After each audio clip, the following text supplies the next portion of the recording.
Muy bien, estamos abriendo otro bloque aquí en Informando las Mañanas y ya ubicados para recibir a nuestro invitado. Se trata del ministro de Ecología y Recursos Naturales Renovables de la provincia de Misiones, Martín Recamán. ¿Cómo estás? Buen día, bienvenido. Muy buenos días, gracias por la invitación. Saludos a toda la audiencia, ¿no?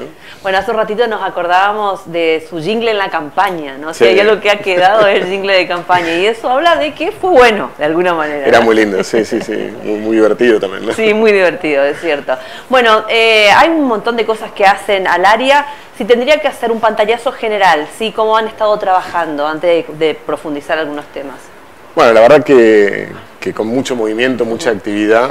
Ecología es un ministerio que tiene muchos temas para abordar en el territorio, muy territorial, y por lo tanto mucho trabajo de control, mucho trabajo de concientización, de consenso, de acuerdo, de dialogar con cada uno de los actores, porque amerita eso. No es solamente el control, el estar combatiendo incendios forestales o diferentes acciones, sino que también implica dialogar con la sociedad, llevar campañas de concientización, acercarnos, estar en contacto, manifestar y explicar por qué determinadas condiciones o normas que hay que cumplir dentro del territorio, ¿no?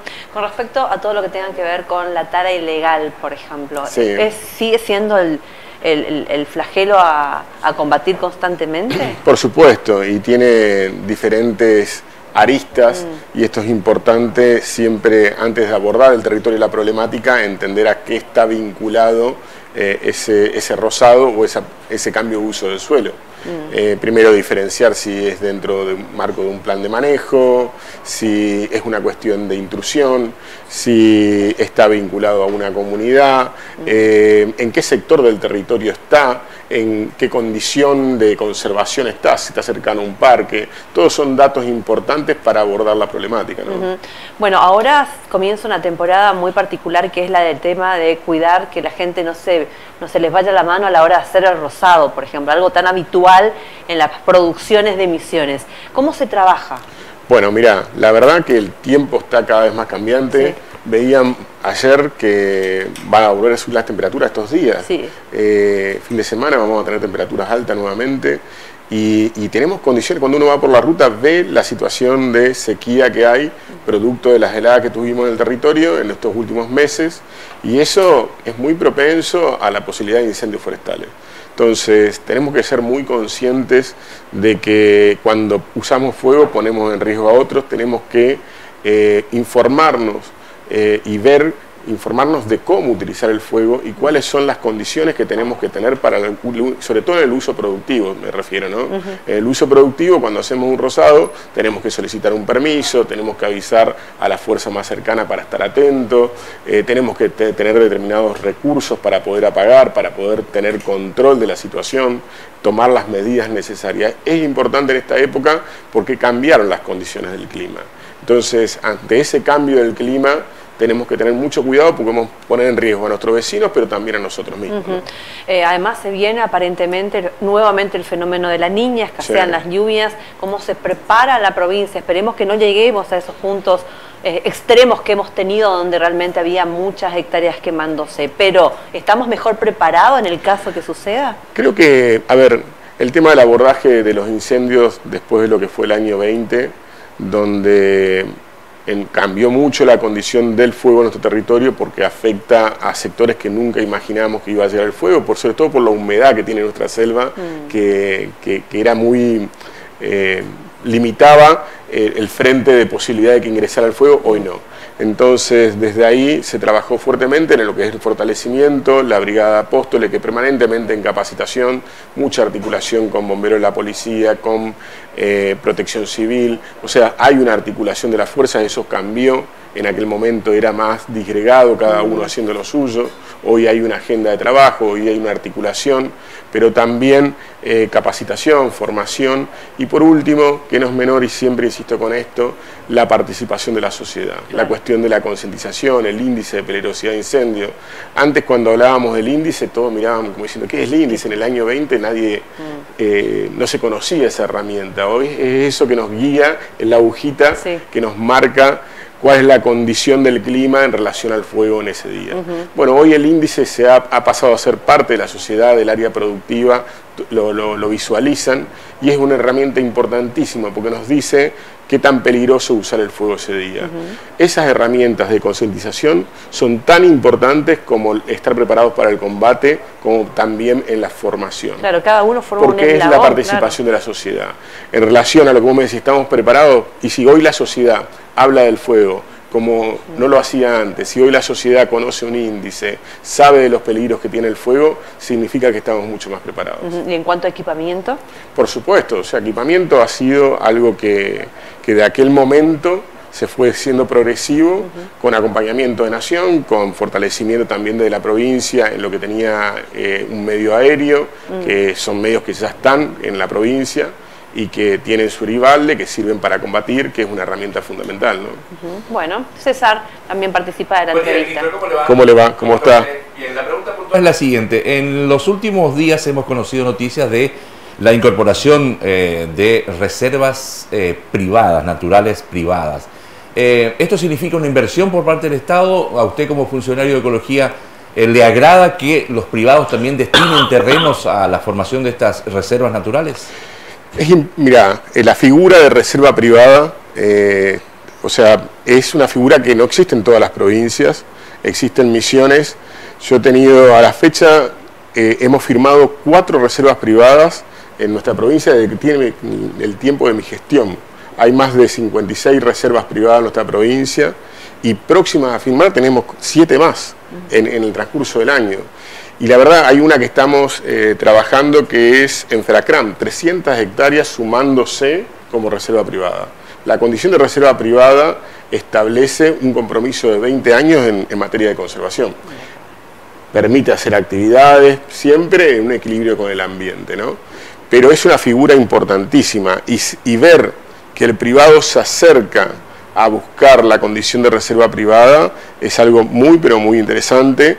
Lógicamente que ellos están visualizando el potencial que tiene el privado, lo está visualizando, porque comprometerte en esa figura te permite ir a buscar financiamiento afuera, entrar en determinados programas, trabajar más en la materia de investigación, te potencia la cuestión turística también vinculada al ambiente porque te genera una figura diferente al resto del territorio.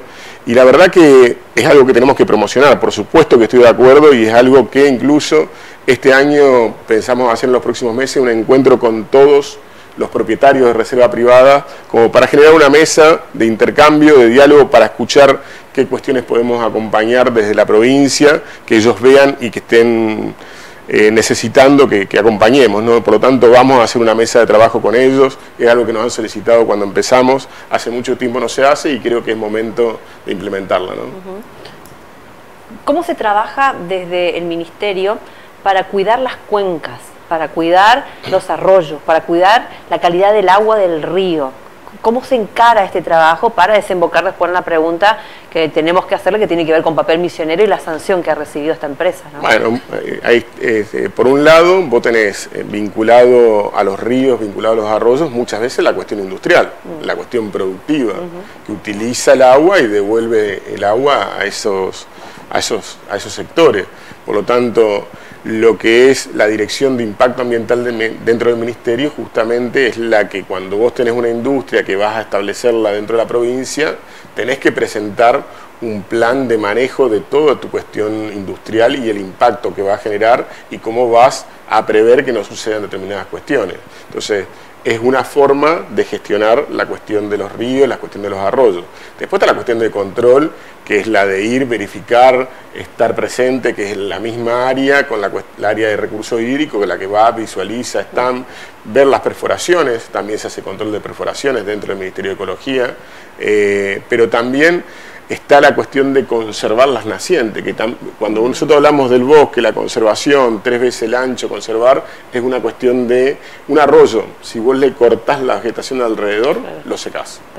Hemos visto cómo en el tiempo el mismo productor con la sequía ha sido consciente de que se le secaba el arroyo y empezó a cuidar su naciente, empezó a cuidar el arroyo por el valor que tiene como un recurso de trabajo también. Entonces, estas leyes que implementamos de cuidar los márgenes de los arroyos, tener la restauración en esa zona, también es una forma de cuidarlos, ¿no? ¿Se mide constantemente la calidad del agua de los grandes afluentes, llámese el Paraná, el Uruguay?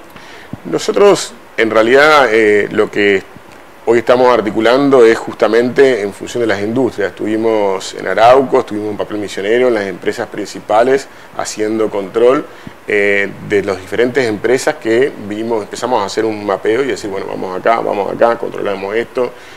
No específicamente es muy extenso el río para decir tomamos muestra acá, sino que vamos en función de donde vemos necesario ese control, ¿no? Por eso también recordemos que salta lo de Papel Misionero. Eso salta porque los vecinos son los que denuncian en primer lugar. Lo de Papel Misionero salta porque hay una denuncia, un video que sale en redes.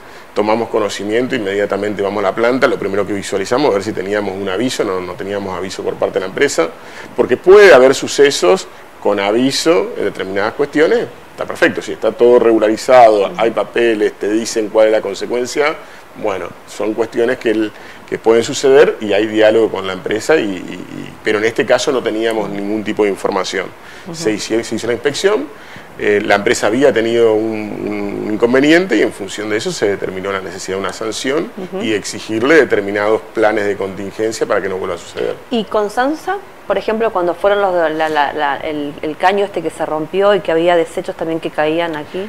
Bueno, con SAMSA tiene un ente regulador dentro de la provincia, ¿no? Creo que es el EPRAC quien debe controlar. Es más, tenemos dos situaciones dentro de la ciudad. Una está vinculada al brete y otro arroyo dentro de la ciudad de Posadas que estamos tramitando y justamente nosotros estamos solicitando información y articulando con los diferentes entes. Por un lado hay una ciudad, un municipio que debe generar obras, que debe generar determinadas cuestiones vinculadas al tratamiento de sus arroyos. También está la cuestión de el EPRAC y SAMSA, que es la que ejecuta el mantenimiento de determinadas cuestiones, ¿no?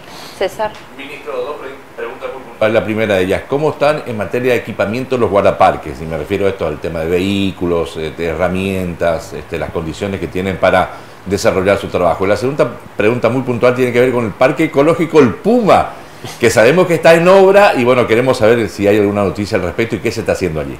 Bueno, el tema de guardaparque, tenemos 22 destacamentos en diferentes partes, en los diferentes parques. La verdad que desde que asumí recorrí los parques, tengo 12 años en el ministerio, también conozco varios de los parques, por ahí no era mi función directa y mi vinculación a los parques, pero bueno, los parques tienen en la cuestión edilicia, infraestructura, hay cuestiones a mejorar, sin duda siempre las cuestiones de edilicia como la casa, que hay que hacer de mantenimiento, en eso estamos trabajando. Cuestión vehicular, estamos limitados a la compra de vehículos este año, seguramente será una necesidad más adelante la adquisición. El vehículo es algo complejo en el guardaparque porque el territorio por el cual ellos se mueven es un territorio muy complejo, una topografía muy complicada, entonces permanentemente estás resolviendo cuestiones de tren delantero, cuestiones sencillas de un auto transitando no por la ciudad, sino un territorio complejo. Entonces se necesitan vehículos fuertes, vehículos que sean 4x4 y siempre estamos detrás de las soluciones de cada uno de los problemas que se van suscitando y generando. ¿Cuál era la otra pregunta? No me quedé. El Parque El Puma. El Parque El Puma, bueno, estamos trabajando fuertemente para ponerlo en reparación. La realidad es que el Parque El Puma tiene dos cuestiones. Una obra que es muy importante, que tiene que ver con una infraestructura ideal para continuar con el funcionamiento como un centro de recuperación. Es una obra que en este momento está parada, no está avanzando, producto de las consecuencias que hemos visto a nivel nacional, como se han frenado. Esperemos que se reactive en algún momento, porque es una obra necesaria que nos genera la parte de recuperación de las especies. Lo que queremos ver, y no sé si vamos a llegar para el verano, pero estamos trabajando en esa línea, ojalá que lo podamos hacer, es poder habilitarlo a la gente, o por lo menos para los chicos en el verano, que puedan venir las escuelas, puedan venir a conocer, porque es el único lugar que tenemos acá en la zona sur más cercano como para que los chicos vean un centro de rehabilitación, ¿no? Estamos trabajando con esa idea de poder habilitar, para dar acceso a las personas. Pero para eso tenemos que tener, sin duda, un espacio con calidad, un espacio que tenga los equipamientos de baños adecuados, funcionando, y cada una de las partes. Estamos un poco atrasados porque hemos ido por las cuestiones fundamentales que tienen que ver con la electricidad, con funcionamiento más estratégico que tiene que ver con la recuperación de los animales. Lo último, por lo menos por mi parte, ¿qué hacemos con los ciervos? ¿Qué pasa con los ciervos? Es decir, ¿se hizo un relevamiento? ¿Cuántos hay? ¿Cuál es la problemática precisa de estos animales? Bueno, el tema del ciervo es un tema... ¿Qué hacemos con los ciervos? Tenemos que controlar la población del ciervo. Sí. Eso es la respuesta. ¿No son propios de la zona? No, el ciervo viene hace más de 100 años transitando, creo que viene por el lado del Uruguay, y fue subiendo 100 años y llegó a Misiones. Y tenemos 2 ingresos de ciervo por Misiones, uno por corriente y según el relevamiento el otro ingreso se está dando por Brasil en menor escala, mucho menor escala, porque ahí tenemos cierta parte de frontera, frontera seca, frontera del río Uruguay bajo, entonces hay cierto tránsito ahí. Pero lo principal viene por el lado sur, y eso en el relevamiento que hicimos quedó muy bien, muy claro, porque lo que nosotros hicimos un relevamiento de avistaje del ciervo, no de conteo poblacional. Entonces, lo que nos permitió ver es en qué municipios había mayor concentración de ciervo, en qué parques se había visualizado el ciervo, y este es un dato importante, no se visualizó dentro de los parques, esto es un dato que nos aportan los guardaparques a través de las campañas de trabajo que ellos permanentemente hacen en sus recorridas, ellos nos manifiestan haberlos visto. Entonces, ese dato es importante porque significa que dentro de nuestros parques provinciales no hay una concentración en la zona sur, y hoy nos permite, a partir de este relevamiento, focalizarnos en un sector del territorio, principalmente con mayor énfasis y ser más estratégicos ahí. ¿Qué se hace para controlar? Esa fue la mesa que hicimos el otro día, presentar el diagnóstico, sentar actores, diferentes actores que tienen diferentes propuestas para esto. Ahí había biólogos, asociaciones, instituciones, todos vinculados a la biodiversidad, para que den su opinión, para que nos den su aporte, su conocimiento de cómo ellos creían que había que controlar esta especie. Algunos manifestaron el control sanitario, otros la cuestión de la castración, otros manifestaron la necesidad de trabajar también en la cuestión de educación, y un sector muy mínimo manifestó la necesidad de el control a través de la caza, con participación de privados. Eso no fue básicamente por la mayoría de la mesa aprobado, sino que básicamente la mayoría de la mesa se negó a eso. Porque Misiones tiene guardaparques, Misiones tiene una policía ambiental, tiene actores territoriales e institucionales como para hacer su propio control sanitario si es necesario. ¿Está permitido cazarlos? No, por supuesto que no. No está prohibida, la caza está prohibida, y justamente la caza privada fue un poco lo que hubo mucha negativa en la mesa, porque eso implicaría que el Estado tenga que... Bueno, había diferentes manifestaciones ahí. Nosotros permanentemente el guardaparque se está enfrentando en terreno a cazadores. Es una problemática muy grande, y la verdad que abrir la caza privada sería abrir una ventana, tal vez para controlar esto, pero con un montón de cuestiones negativas, ¿no? ¿Y el productor está preocupado porque le basta toda su siembra? Había actores rurales que manifestaron, pero no fue el principal tema ese en discusión o queja. La verdad que no fue, por lo menos en la mesa en la que se participaron. ¿Y cuál es el problema entonces? No, el tema poblacional hay que controlar el ciervo porque pone en riesgo nuestra biodiversidad. Esa es la realidad. Compite con otras especies de nuestra biodiversidad. Nosotros tenemos nuestro ciervo autóctono también. Entonces, este ciervo compite con ese ciervo. Perfecto. Gracias por venir, Muchas gracias, ministro. Gracias.